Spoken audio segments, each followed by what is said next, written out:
Oh, hi. Remember these days?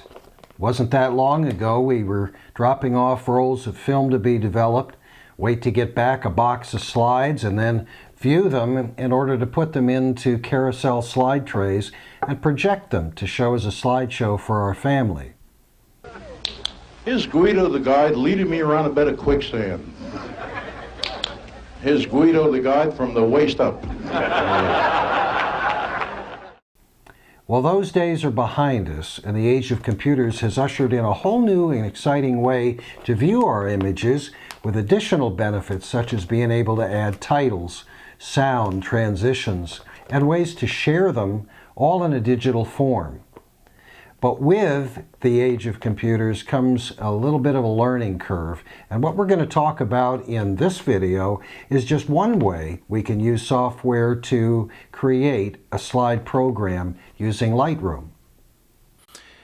Well, here we are in Lightroom, and the first question that we need to ask before we can assemble a slideshow is, are the photos that you wish to make a slideshow from here?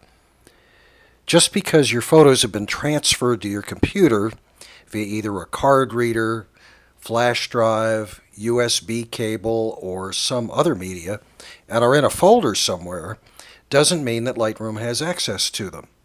You have to import them into Lightroom to make them part of the Lightroom library. Now, doing so doesn't change the physical location of your photos. They are still in the folder where you put them when you load them into Lightroom. You can think of importing as if you're creating a library card for yourself to loan out your images from your folder so that Lightroom can work on them, and then you can put them back with whatever corrections or changes that you've made. So let's assume that the pictures that we want to use are not in Lightroom and we have to import them. There's two ways to do that. We can come up to the top of our screen here and we can hit File, Import Photos. That's one way to do it. The other way is to come down here on the lower left and there's a nice big Import button. Let's do it that way. We'll hit Import. And then I'll go up here to my Pictures folder and click on that. And then over here you see a number of pictures and they all have little check marks next to them, which assumes that I want to load them in. But notice at the same time that there are some boxes, first one for instance, this one is grayed out.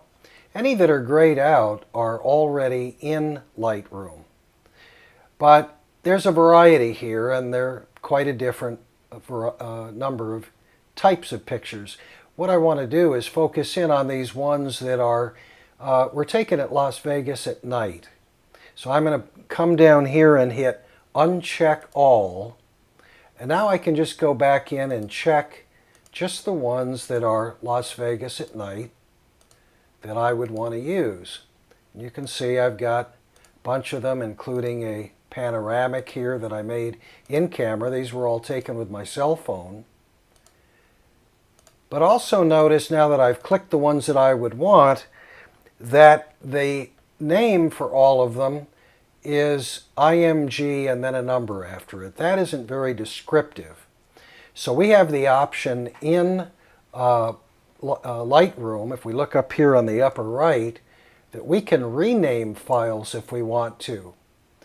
If that's not checked, it will simply import them maintaining the IMG with a number after it. But if we want to rename them, if you come up here to a template that is already in here, you have a number of choices. And I wouldn't even pay any attention to any of these others. The bottom one, the year, the month, a custom name, and an auto sequence, is the one I happen to use.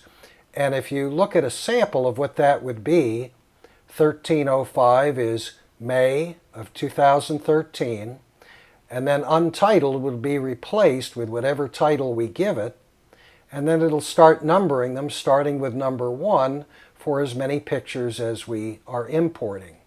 So let's choose that bottom option, and then for the custom text, we'll replace the word untitled with Las Vegas at night.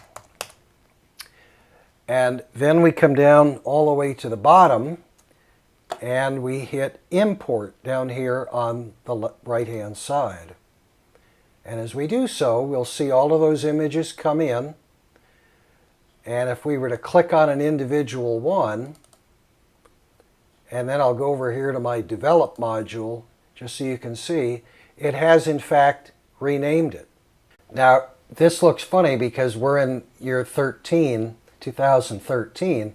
These pictures were taken in December of 2011.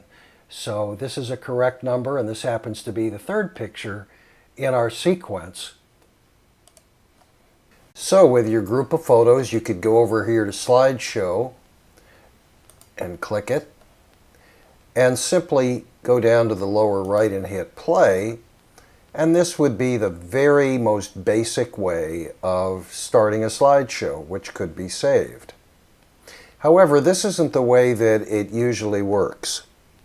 Usually the situation is more like this, where in your library you have photographs that you've taken at all different times and in all different places, rather than the grouping that we just loaded in from Las Vegas. So when the usual way to assemble a slideshow is to use or create a collection of just those photos that you selectively go back and pick. And the way that you would do that is to open up in Library, and then you would select just certain photographs that you would want to include in your slideshow and highlight them as I'm doing here.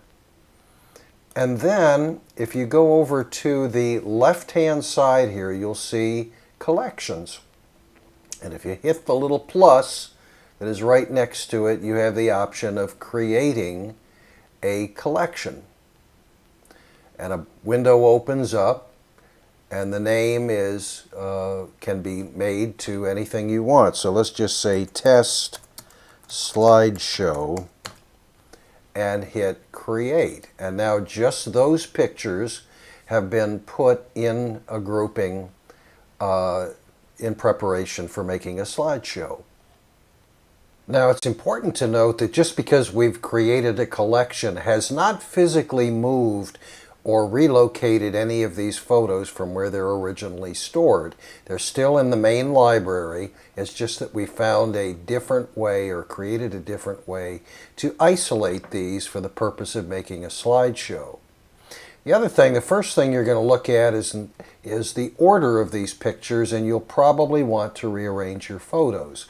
The easiest way to do that is just to click in the middle, not on the edge, of a photo, and you can drag it.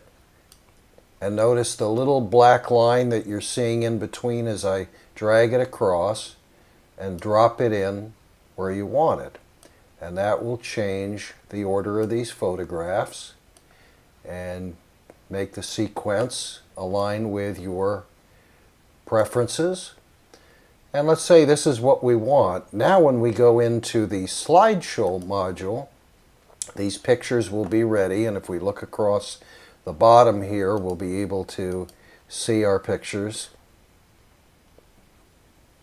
So now you'll notice over on the left, if we look above collections, there's an area that's called template browser. And if you open that up, you'll see there are several different prearranged templates that are set up to display your photographs within the slideshow in a different way.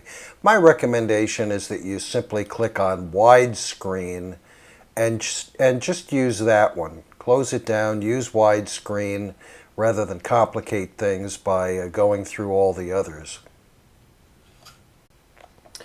Well, now we get into the real fun within the slideshow module of Lightroom because of all the controls that you have. And if you look over here on the upper right, there are several tabs that you could open up. However, I want to make it as simple for you as I can. I don't use all of these. The primary thing I'm interested in when I create a slideshow is adding an introduction slide and music. And that's the most of the things that people want to incorporate. So if we go directly here to Titles and open up that tab, you'll see it gives us the option, if we click here on Intro Screen, and then the next thing down says Add Identity Plate, and if you click on that, I don't particularly like the term identity plate. I don't know why they use that term, but what it means to me is basically a slide that you're adding that is text. And there are two ways that you can do it. If you click on the blank box here, a little window opens, and if you go down to Edit, this big long text entry box opens up and gives you the ability to add text. And notice that you have two choices here. Over on the left it says Use a Styled Text Identity Plate, or if you click on the other one, Use a Graphical Identity Plate. It says paste or drag an image into this space, and you can locate the file. So you could use a JPEG title slide that you created, let's say using text in Photoshop, and just drag it in here and use that as your intro slide. But the other thing is to just click on text, and then basically you can enter text, and we'll just say Lightroom slideshow. Isn't that creative? Oh, I didn't put the R in Lightroom. There we go. And you can choose the color. We've got white over here selected, and hit OK. And so you can see kind of an indication of what you've just typed in over here. Similarly, if you wanted to do an ending screen slide saying the end or something like that, you would use a similar process to do that over here. So we'll just leave that and close Titles down. And then if we go to Playback and open that box, you see the very first thing that we have is the ability to add a soundtrack. And the two modes of audio that Lightroom will accept is MP3 and M4A audio files. And if we go into the soundtrack and click on it, it gives us the option of selecting music. And if you have iTunes, that makes it handy, but really if you know where you store your music, in my case I go in and let me look at this in a text way here, and I go into music and I choose iTunes, and then I choose my iTunes song base.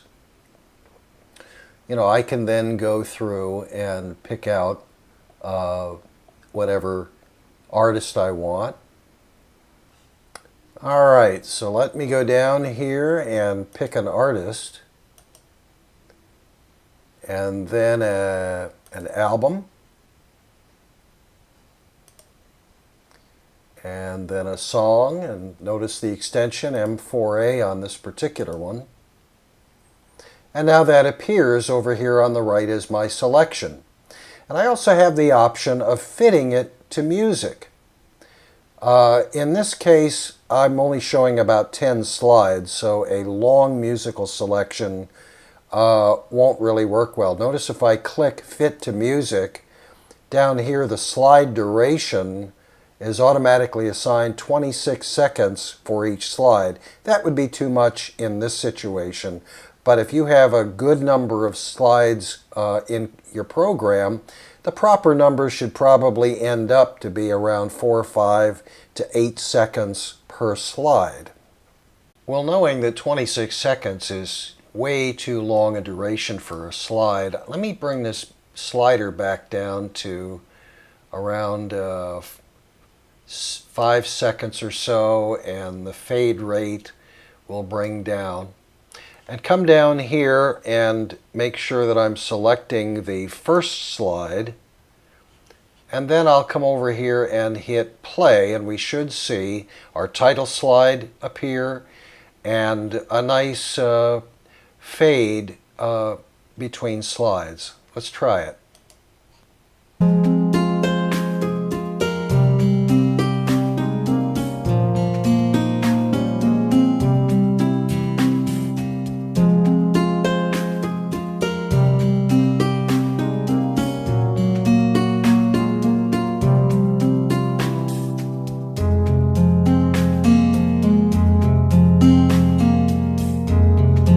Okay, that's enough to get an idea.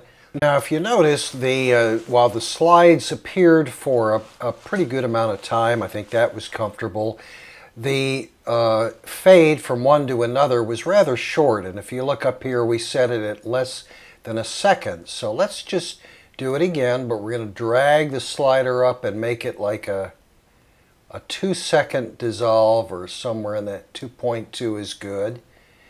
And once again, we'll go back down and highlight our first slide and hit play again and see how this changes it a little bit.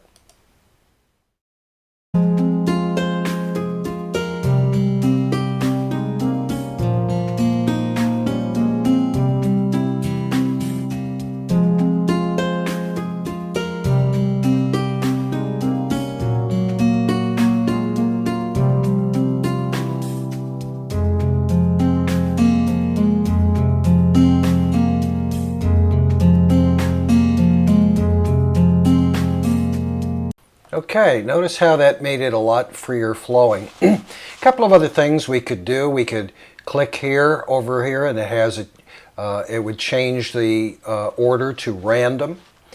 We could also have an option to repeat at the end. So some good controls here. But just remember, if you choose Fit to Music and then you change these sliders for the duration, that you're likely to mess up the slides ending when the music ends. If you change these sliders at all, make sure you go back and hit Fit to Music again, because they have an interrelationship. We're going to talk about several other features that you can affect the appearance of your slideshow. But I think the most important thing, if you wanted to go no farther than this, is what do you do to save it? And the answer to that is to go all the way up here to the left, and under the Slideshow tab, hit Slideshow, and you go down here to the video option. Export slideshow to video, and you can hit Save As and type in a name. We'll go Lightroom Slideshow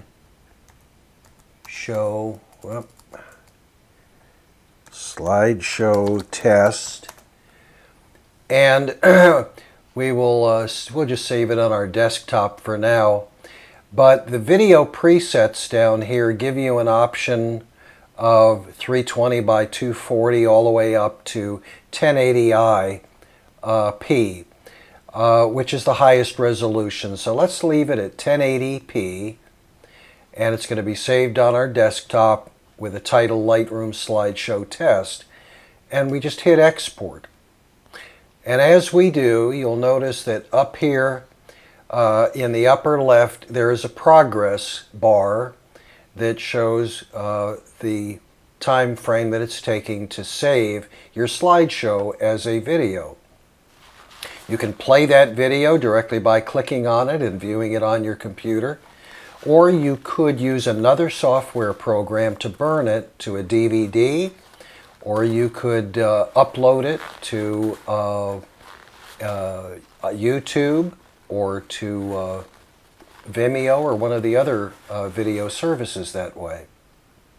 Show you some additional enhancements you can make to your slideshow beyond what we've already shown. If we go back up to the right-hand section, and I'll just briefly go down through each of these and show you how you can change the overall appearance. Let's click on Layout, and it opens up a group of sliders. And if we grab one of them and move them in, we can shrink down our image to less than full screen size. Let's take it about there. And now let's just close layout.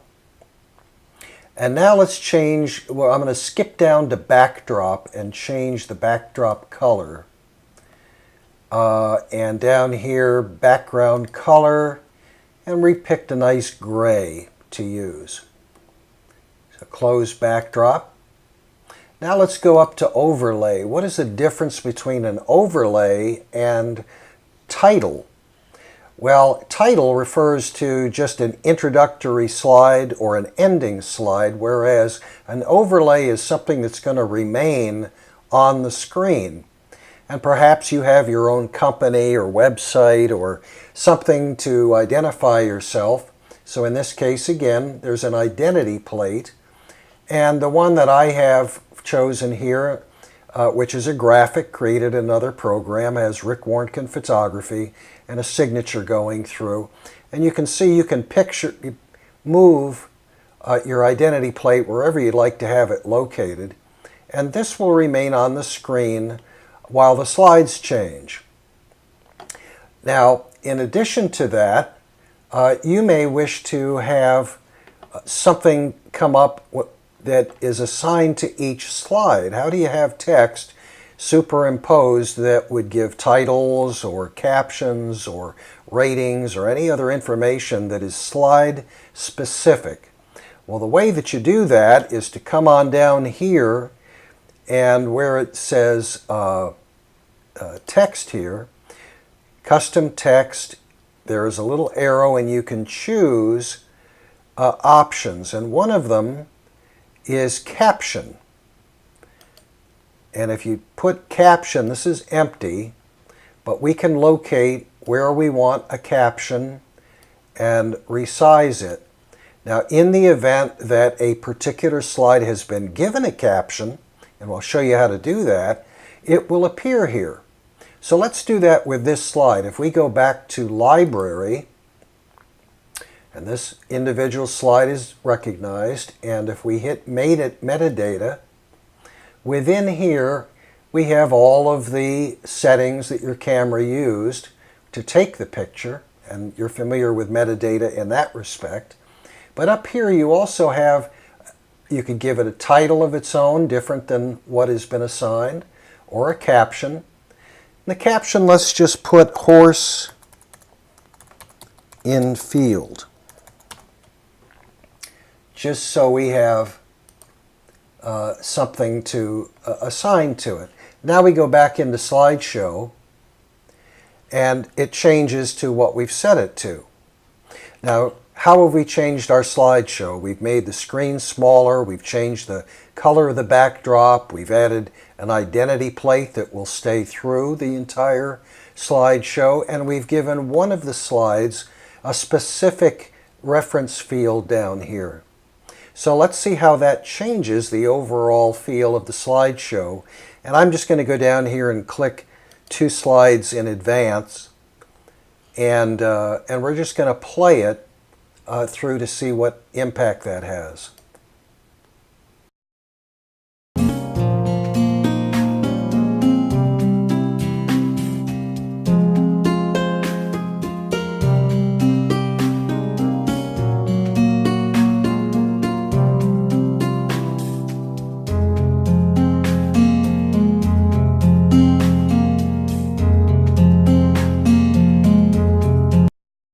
So you can see that these changes go into effect. Just because it says the word empty here doesn't mean that the word empty is going to appear.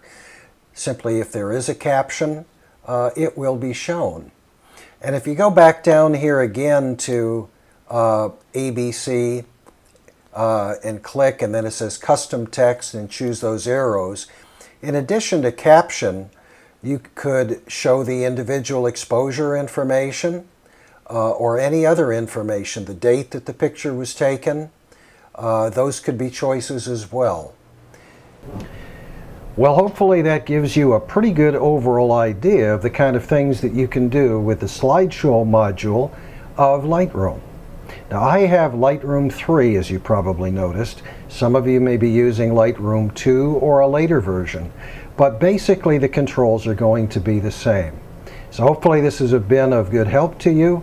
I certainly hope so. Best of luck and happy shooting.